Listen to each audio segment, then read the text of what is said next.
The morning mist clung to the towering Douglas firs like ghostly fingers as Sarah Chen adjusted her backpack straps one final time.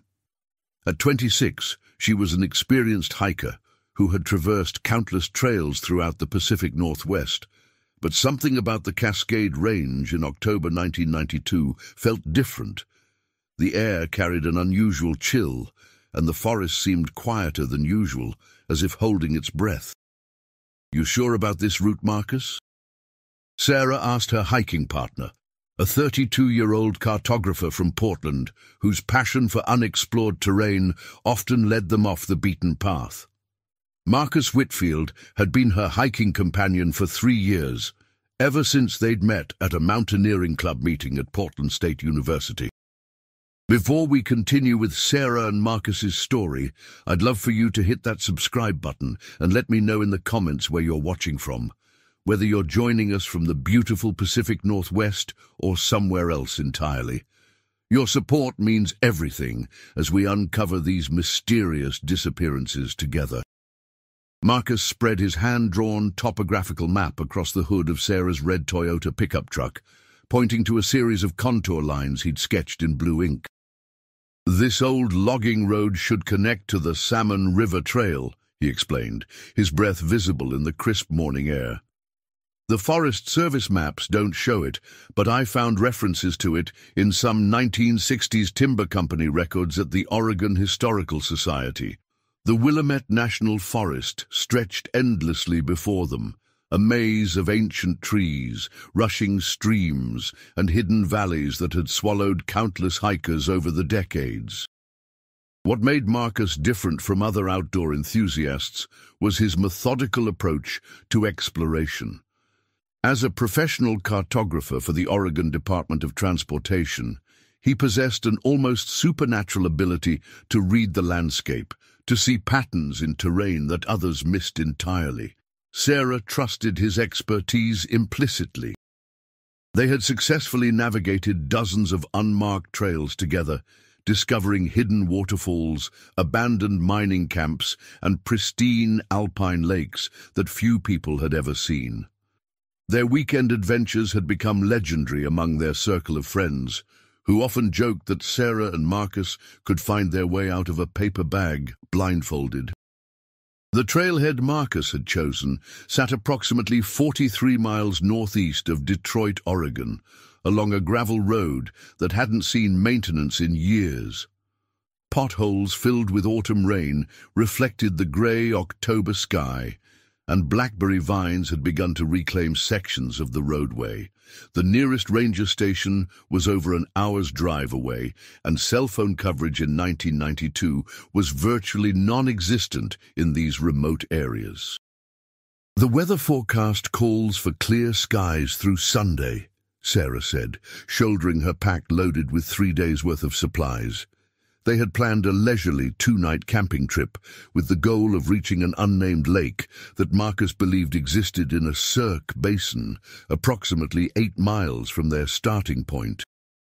Marcus folded his map carefully and slipped it into a waterproof case inside his jacket pocket.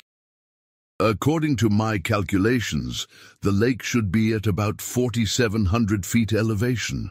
If we maintain a steady pace, we should reach it by early afternoon." Sarah had grown up in Bend, Oregon, spending her childhood summers exploring the wilderness areas around the Three Sisters Peaks with her father, a retired Forest Service employee. Her knowledge of Pacific Northwest flora and fauna was encyclopedic, and she served as an unofficial naturalist guide during their expeditions.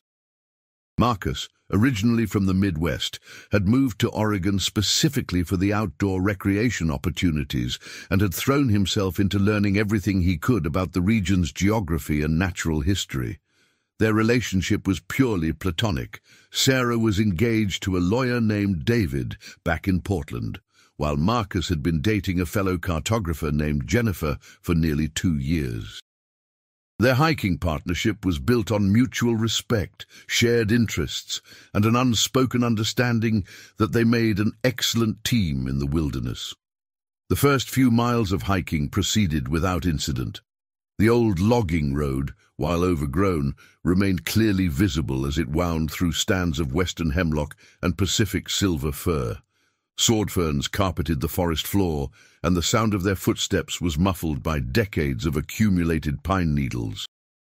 Occasionally, they would glimpse Mount Jefferson's snow-capped peak through breaks in the canopy, providing a reliable landmark for navigation. As they climbed higher into the mountains, the temperature dropped noticeably. The October air carried the scent of decomposing leaves and approaching winter, a reminder that the hiking season in the Cascades was rapidly drawing to a close. Snow typically began falling at elevation by early November, transforming familiar trails into treacherous passages that claimed the lives of unprepared hikers every year. Around noon, they reached what appeared to be a junction where their logging road intersected with a narrower track heading northwest into a densely forested valley. Marcus consulted his map and compass, taking bearings on several visible peaks to confirm their position. The calculations seemed correct, matching the route he had so carefully plotted from historical timber company documents. "This should be our turn-off," he announced confidently, indicating the fainter trail with his hiking pole. Sarah studied the path ahead, noting how quickly it disappeared into thick undergrowth. The vegetation was denser than she expected, and the trail showed no signs of recent human passage. "You sure this leads to the lake?" "It looks pretty overgrown," she observed, adjusting her pack's weight distribution as they prepared to descend into the unknown valley ahead of them. Marcus examined his compass, reading one final time before committing to the narrow trail that branched off from the main logging road. The needle pointed northwest, exactly matching the direction indicated on his hand-drawn map. After 3 years of successful wilderness navigation together, Sarah had learned to trust his methodical approach to route finding, even when her instincts suggested caution. "Trust me," Marcus replied with the quiet confidence that had never failed them before. The timber companies built these access roads to reach every corner of the forest. This route should cut at least 2 miles off the standard approach. Neither of them could have known that Marcus's map contained a critical error, one that would prove catastrophic. The logging road he had traced from 1960s historical documents had indeed existed, but it had been abandoned and deliberately blocked in 1973 following a series of landslides that rendered the route permanently impassable. The trail they were now following led not to the Salmon River Trail, but into a labyrinthine network of game paths and abandoned mining tracks that crisscrossed the remote headwaters of Battleaxe Creek. The terrain became increasingly challenging as they descended into the valley. What had started as a recognizable trail devolved into a barely visible deer path winding through dense thickets of vine maple and elderberry. Progress slowed dramatically as they were forced to push through vegetation that hadn't been disturbed by human passage in decades. Sarah's environmental science background made her acutely aware of their changing surroundings.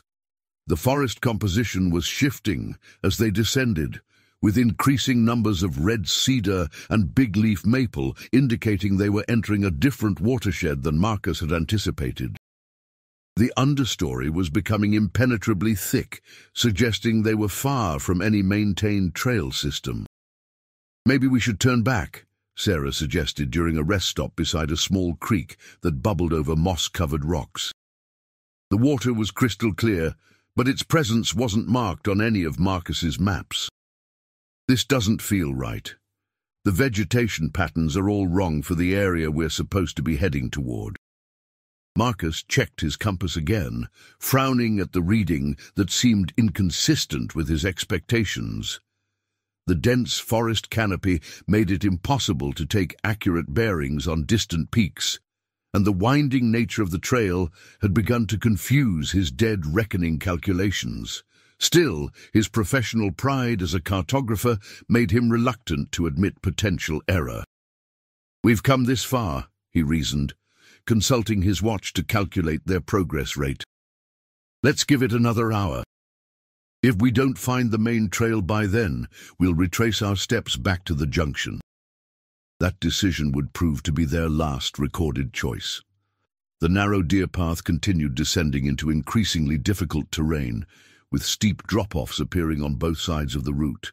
Ancient cedar trees created a cathedral-like atmosphere, their massive trunks disappearing into misty darkness above, while their root systems formed treacherous obstacles across the path.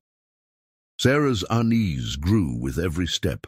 Her father had taught her to read the subtle signs that indicated wilderness areas rarely visited by humans, and everything around them suggested they were entering truly remote territory.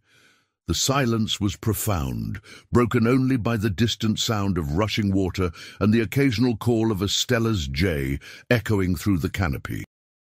The trail began following what appeared to be an old stream bed, long since dried up, but still visible as a natural corridor through the forest. Fallen logs created natural bridges over small ravines, while patches of devil's club with their intimidating spines forced detours around seemingly impassable barriers. Marcus's confidence began wavering as his compass readings became increasingly erratic. The dense forest and steep terrain made navigation extremely difficult, and he was beginning to suspect that his historical research might have contained inaccuracies. The 1960s timber company records had seemed reliable, but translating historical documents into actual ground truth was proving more challenging than he had anticipated. By mid-afternoon, they found themselves at the edge of a steep ravine where their trail appeared to end abruptly. Below them, Battle Axe Creek rushed through a narrow canyon, its waters white with foam as they cascaded over numerous small waterfalls and boulder gardens. The opposite side of the canyon showed no obvious continuation of their route. "This is where the old logging bridge used to be," Marcus said, consulting his map with growing uncertainty. According to his research, timber crews had constructed temporary bridges to move equipment across natural obstacles, but many of these structures had been removed decades ago when logging operations ceased. Sarah studied the canyon walls, noting the steep angles and unstable-looking rock formations. "There's no way across here without technical climbing gear. Even if there was a bridge once, we'd need ropes to get down to the creek level safely." The afternoon was advancing rapidly, and the temperature was beginning to drop as shadows lengthened in the deep forest. They faced a critical decision: attempt to retrace their steps through the confusing maze of paths they had followed, or try to find an alternative route that might lead them back to familiar territory. Marcus's professional training suggested that following water downstream would eventually lead to larger rivers, and, ultimately, to roads or settlements. Battle Axe Creek appeared to flow generally southward, which should eventually connect to the Salmon River system he was familiar with from previous expeditions. "If we follow the creek downstream, it should take us toward the main river drainage," he proposed, though his voice carried less certainty than usual.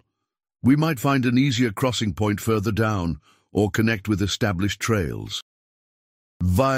At approximately 2:30 p.m. on October 17, 1992, Sarah Chen and Marcus Whitfield made their fateful decision to abandon their planned route and attempt to navigate the treacherous Battle Axe Creek Canyon.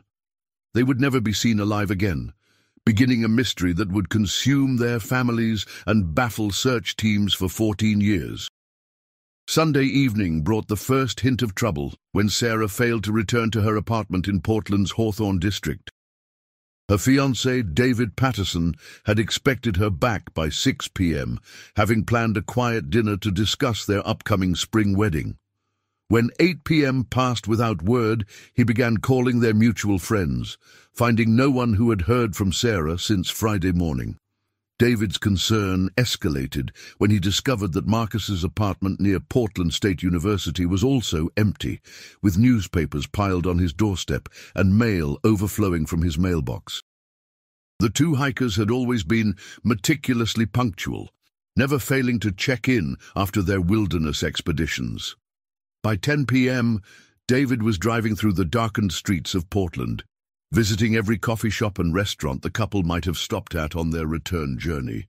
The Clackamas County Sheriff's Office dispatcher informed David that adults couldn't be considered missing until they'd been absent for 24 hours without contact. The policy seemed absurd given the circumstances, but David had no choice except to endure a sleepless night filled with worst-case scenarios and mounting dread about what might have befallen his fiancée and her hiking partner. Monday morning transformed concern into crisis. Sarah's supervisor at Environmental Solutions, a Portland consulting firm, called David when she failed to report for a critical client meeting. Simultaneously, Marcus's colleagues at the Oregon Department of Transportation were growing alarmed by his unprecedented absence from work. Marcus had never missed a day without calling in advance, and several important mapping projects were waiting for his review. The search began in earnest on Tuesday, October 20th, when Clackamas County deputies located Sarah's red Toyota pickup truck at the remote trailhead where Marcus had parked it 4 days earlier. The vehicle was unlocked, with their detailed itinerary clearly visible on the dashboard, a standard safety precaution that experienced hikers always followed to assist rescue teams if something went wrong. Search and Rescue Coordinator Bill Hoffman assembled a team of 40 volunteers, including experienced mountaineers, K-9 units, and local guides familiar with the Cascade Range terrain. The operation faced immediate challenges due to the remote location and complete absence of cellular communication, requiring all coordination to be conducted via radio from a command post established at the trailhead. "We're dealing with approximately 200 square miles of wilderness," Hoffman explained to reporters from the Oregonian, who had driven up from Portland to cover the developing story.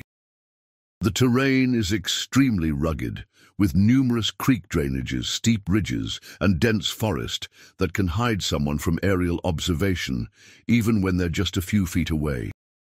The initial search focused on the abandoned logging road that Sarah and Marcus had followed from the trailhead. Teams made slow progress through increasingly difficult terrain, eventually reaching the junction where the main road intersected with the narrower trail the hikers had taken. Beyond that point, the vegetation was so thick that searchers could only advance a few hundred yards per hour. Oregon National Guard helicopters conducted aerial surveys of the surrounding area, but thick forest canopy made spotting anything on the ground nearly impossible. Pilots reported seeing no signs of human activity, no bright colors that might indicate camping equipment, and no cleared areas where the hikers might have attempted to signal for help.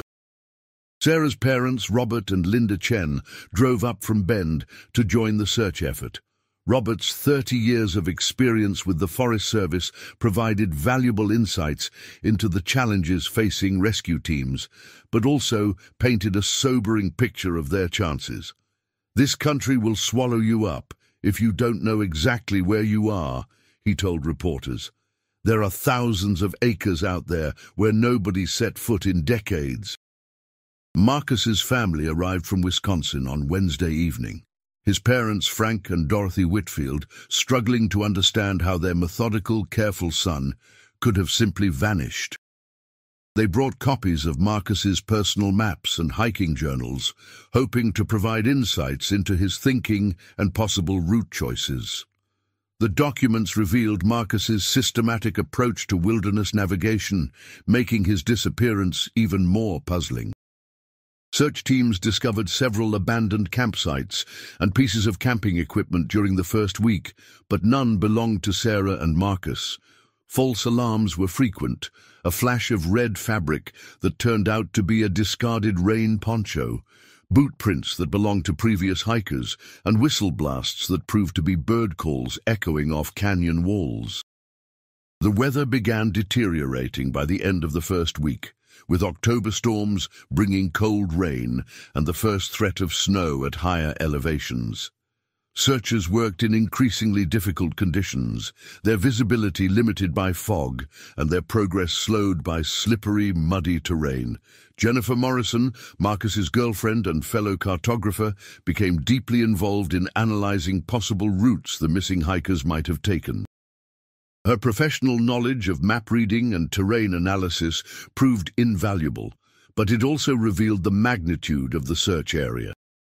Marcus was incredibly systematic about navigation, she told search coordinators. If he got lost, it means something very unusual happened. Local media coverage intensified as the search entered its second week without results. The story captured public attention throughout the Pacific Northwest, with volunteers traveling from Seattle, Spokane, and even California to assist in the effort. The remote area medical organization provided field hospitals and communication equipment, while local businesses donated food and supplies for the growing army of searchers. Despite the massive effort, no trace of Sarah and Marcus emerged. The search area expanded daily, eventually encompassing over 50 square miles of wilderness. Teams explored every accessible canyon, ridge, and valley within a reasonable distance of their last known location, finding nothing but pristine forest that showed no signs of recent human passage.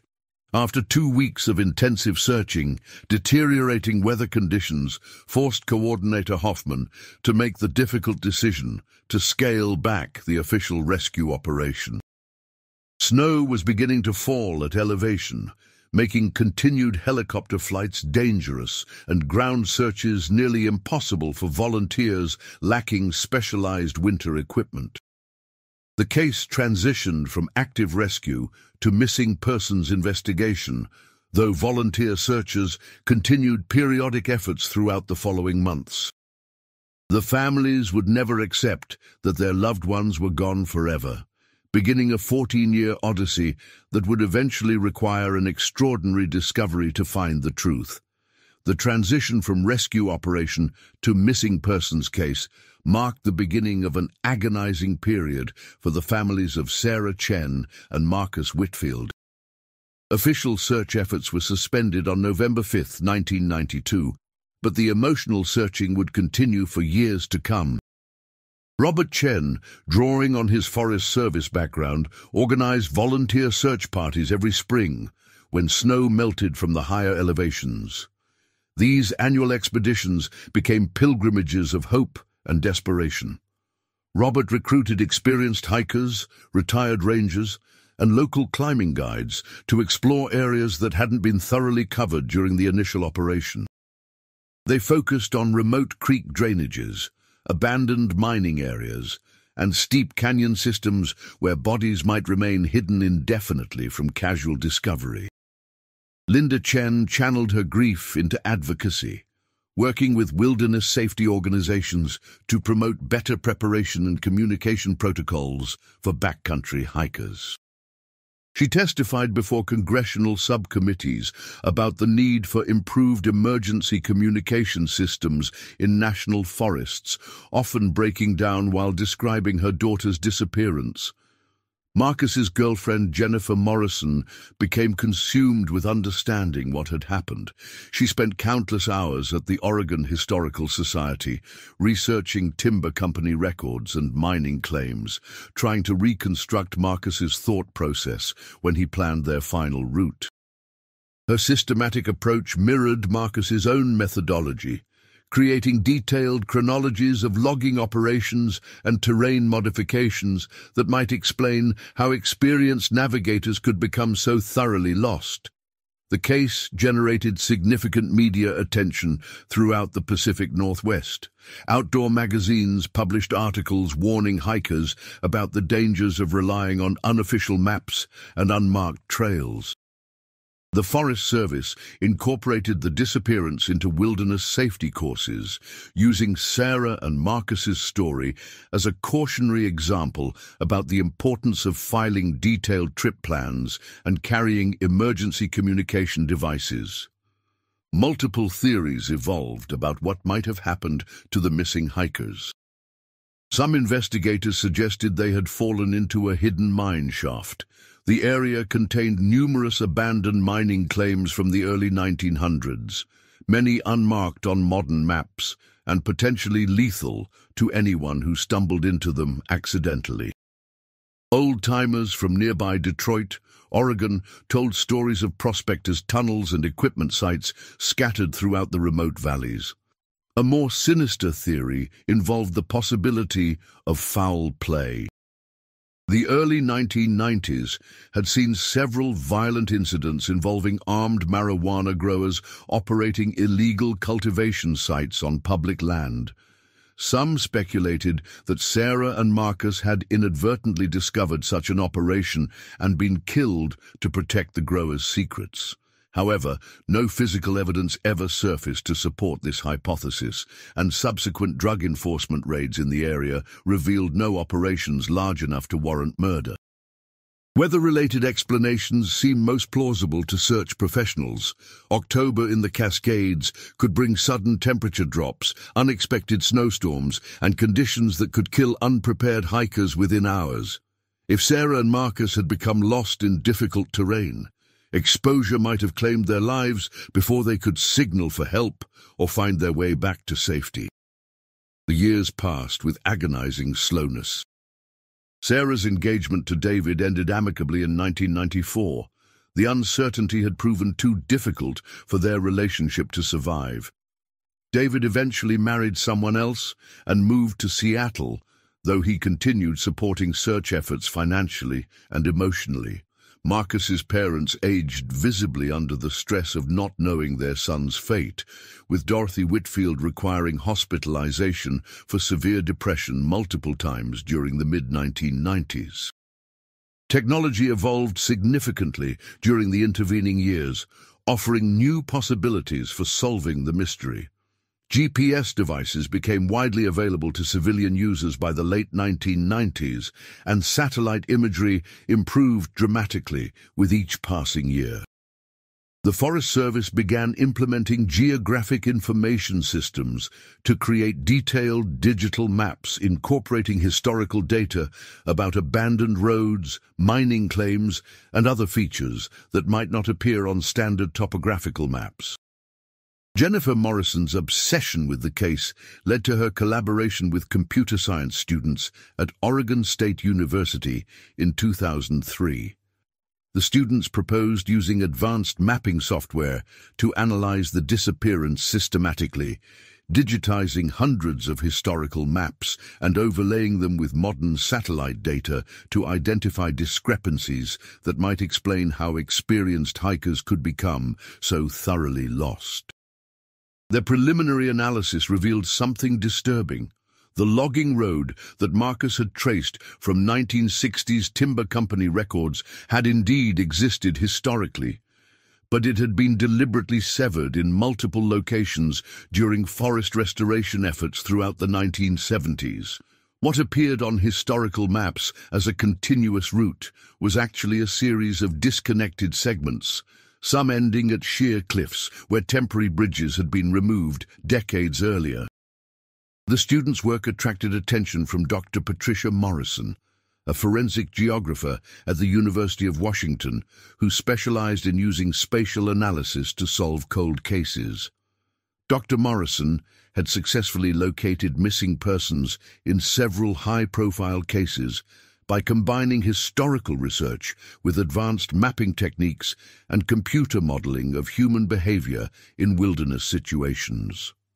Dr. Morrison's reputation was built on methodical analysis rather than dramatic revelations.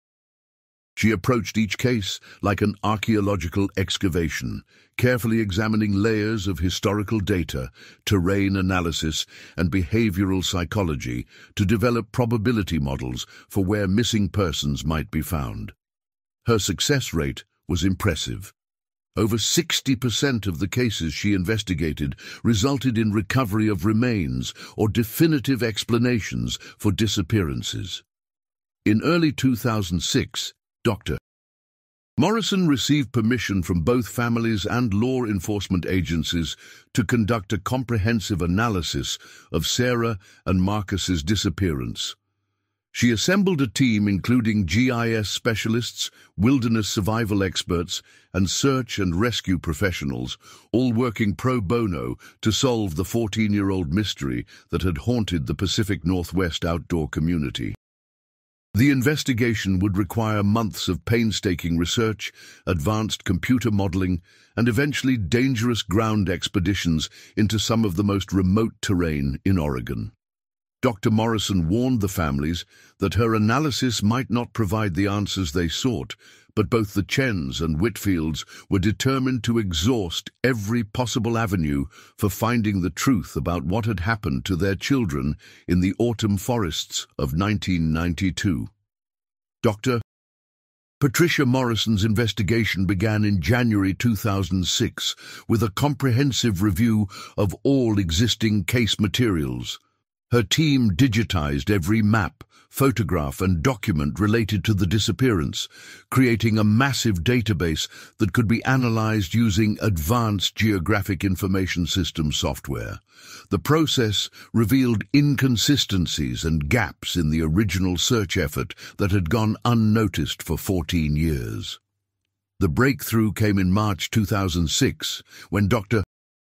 Morrison's research assistant, graduate student Kevin Chang, discovered a previously unknown map in the archives of Willamette Industries, a timber company that had been acquired by multiple corporate entities since the 1960s. The map, dated August 15, 1962, showed a logging road system that had never been transferred to Forest Service records when the company sold its land holdings to the federal government in 1968. This forgotten map revealed crucial information that Marcus Whitfield had never seen. The route he had traced from other historical documents was accurate for the period before 1965, but major changes had occurred during the mid-1960s that weren't reflected in the records he had consulted. Most significantly, the map showed that what Marcus believed was a continuous trail actually terminated at the edge of a steep ravine, where a temporary logging bridge had been removed in 1965 following a series of equipment accidents. Dr. Morrison's team used computer modeling to analyze what Sarah and Marcus would have encountered when their planned route ended abruptly at the canyon edge. The modeling suggested that experienced hikers, realizing they were lost, would likely attempt to follow water downstream toward larger rivers and eventual civilization. Battle Axe Creek, which flowed through the ravine below their terminated trail, would have seemed like a logical navigation aid. However, the computer analysis revealed that Battle Axe Creek drainage was essentially a wilderness trap, a network of interconnected canyons, waterfalls, and box canyons that became increasingly difficult to navigate with each decision point. The terrain funneled lost hikers deeper into remote areas while offering few opportunities to climb out to higher ground where they might regain their bearings or signal for help. Dr. Morrison's behavioral analysis suggested that Sarah and Marcus, both methodical personalities, would have attempted to follow the creek systematically rather than making random directional choices. This approach, while logical, would have led them progressively further from the areas where search teams had concentrated their efforts in 1992. The investigation revealed that the original search had focused on a primary area within approximately 3 miles of the trailhead, with secondary searches extending to 5 miles in various directions. However, if Sarah and Marcus had followed Battle Axe Creek downstream after becoming lost, they could have traveled 8 or more miles from their starting point while remaining within the same watershed system. Weather records from October 1992 provided additional clues. The month had been unusually warm until October 19th, when a sudden cold front brought freezing temperatures and the first snow of the season to elevations above 4,000 feet. If the hikers had survived their initial disorientation, they would have faced increasingly dangerous conditions as the weather deteriorated. Dr. Morrison's team used topographical analysis to identify the most likely locations where Sarah and Marcus might have sought shelter or become trapped by terrain features. The Battle Axe Creek system contained numerous side canyons and natural alcoves that could provide temporary protection from weather, but might also become death traps if flash floods or other natural events occurred. Historical research revealed that the winter of 1995-96 had brought unprecedented flooding to the Cascade Range.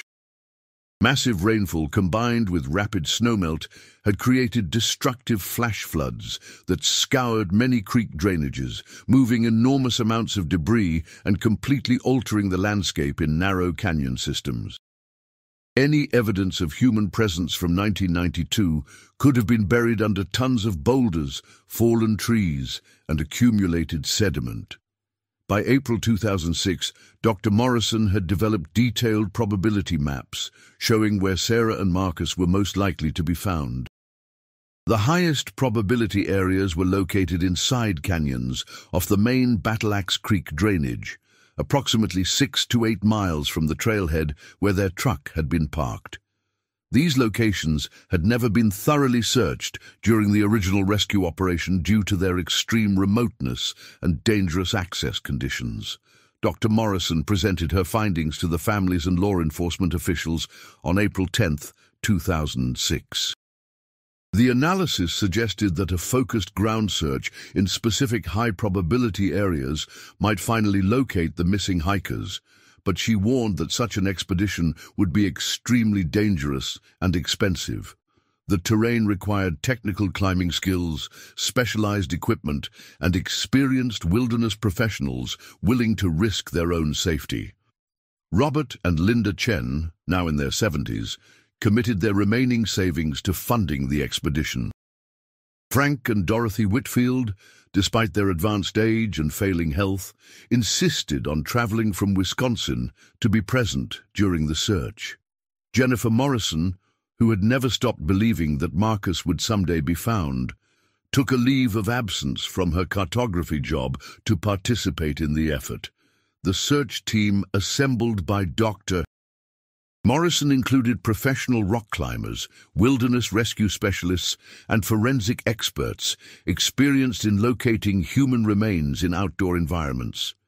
They would be equipped with ropes, technical climbing gear, ground-penetrating radar, and emergency communication devices necessary to safely navigate terrain that had defeated previous search efforts.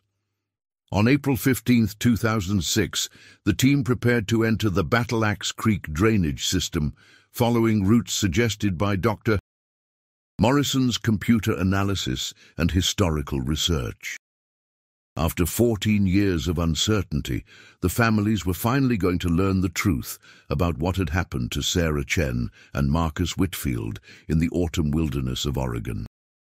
The expedition would prove that sometimes the most advanced technology and careful analysis can succeed where massive search efforts have failed, but it would also confirm the tragic reality that the wilderness rarely surrenders its secrets easily or without extracting a price from those who dare to seek them.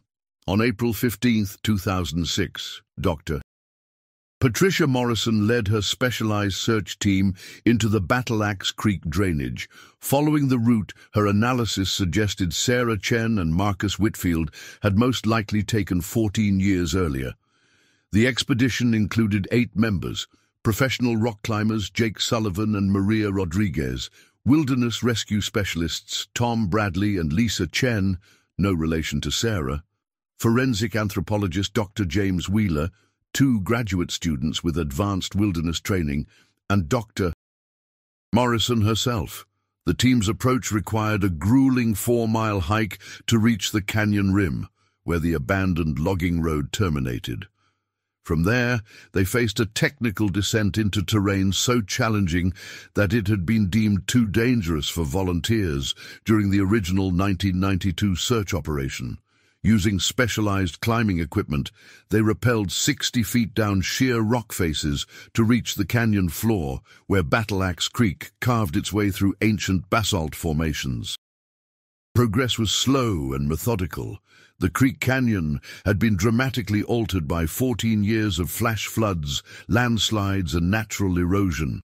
Massive boulders that had once formed natural stepping stones were now buried under accumulated sediment, while fallen old-growth trees created dangerous obstacle courses that required careful navigation around unstable root systems and rotting timber. Dr. Morrison's team followed her computer-generated probability.